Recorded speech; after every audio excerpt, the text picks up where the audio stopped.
Today I'm going to show you how you should log on. When you come to this screen, you'd put in imaginelearning.com. You'd get to the login screen by clicking login. When you log in, you should click on this little guy here. Oh, sorry, it advanced me. Let me sign out. So what happened was I had to create for him a brand new sign-in.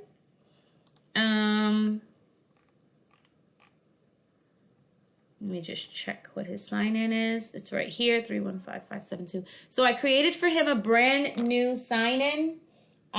Because he finished the first grade level, I created for him a pathway in second grade. So what happens is when you get to this screen, you'll click login. You'll go to Imagine Language and Literacy. So his old password used to be 315572, but now you have to put an A on the end for both the login and the password.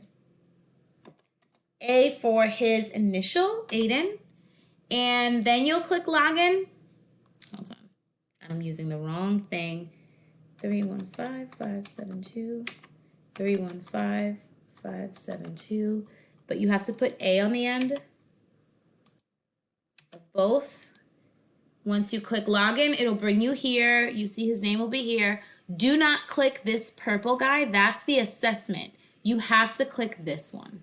When you click this, I'm not going to click yes because it's going to start the lesson and I'm not him, but I want you to go ahead and click yes, and then it should take him straight in.